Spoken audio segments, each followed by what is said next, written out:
ಈ ಗೊಂಬೆಗಳನ್ನೆಲ್ಲ ಕಸಿದ್ರು.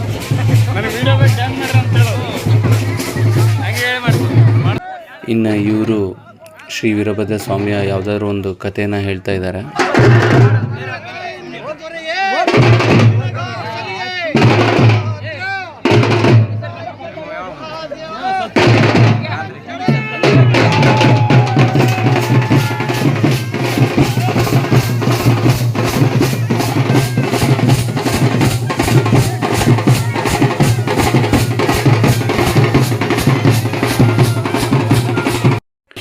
ಇನ್ನು ನಾನು ಆಗಲೇ ಹೇಳಿದಾಗಲೇ ನಮ್ಮ ಬಸವ ಇವತ್ತಿನ ಫುಲ್ಲು ಸ್ಪೆಷಲ್ ಅಟ್ರಾಕ್ಷನ್ ಆಗಿರ್ತಾರೆ.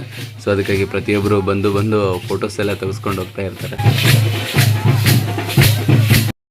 ಇನ್ನು ರಥದ ಮೇಲಿಂದ ಈ ಥರ ಕಾಣಿಸುತ್ತೆ ನಮ್ಮ ಊರಿನ ಜಾತ್ರೆ.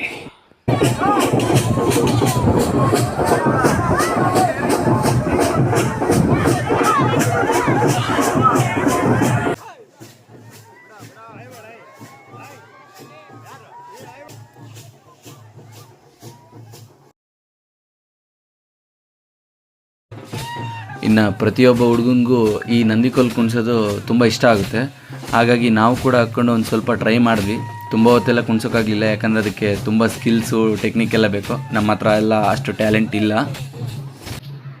ಇನ್ನು ರಥ ಇಲ್ಲಿಂದ ರಿಟರ್ನ್ ಹೋಗುತ್ತೆ. ಇನ್ನು ಇಲ್ಲಿ ತೇರ್ ಮೇಲಿರುವಂಥ ಹೂವಿನಾರನ್ನ ಹರಾಜಕ್ಕೆ ಹೋಗ್ತಾರೆ. ಇಲ್ಲಿ ತುಂಬ ಇಂಟ್ರೆಸ್ಟಿಂಗ್ ಆಗಿರುತ್ತೆ ಹುಡುಗರಿಗೆಲ್ಲ. ಇಲ್ಲಿ ಈ ಹೂವಿನಾರಕ್ಕೆ ಡಿ ಬಾಸ್ ಅಭಿಮಾನಿಗಳ ಬಳಗ ಮತ್ತು ಇನ್ನೊಬ್ಬರು ಕಾಂಪಿಟೇಷನ್ ತೊಗೊಳ್ತಾರೆ. ಆದರೆ ಡಿ ಬಾಸ್ ಅಭಿಮಾನಿ ಬಳಗದವ್ರು ತೊಗೊಳ್ಳೋದಿಲ್ಲ, ಬೇರೆ ಇನ್ನೊಬ್ಬರು ಅದನ್ನ ತೊಗೊಳ್ತಾರೆ. ಇದಾಗಿತ್ತು ಇವತ್ತಿನ ದಿನದ ವಿಶೇಷ. ಮತ್ತು ಪಾರ್ಟ್ 2ಗಾಗಿ ವೆಯ್ಟ್ ಮಾಡಿ. 2ನೇ ದಿನ ಏನೆಲ್ಲ ಹಬ್ಬ ಆಯಿತು ಅನ್ನೋದು ತೋರಿಸ್ತೀನಿ. Thank you. ಬಾಯ್.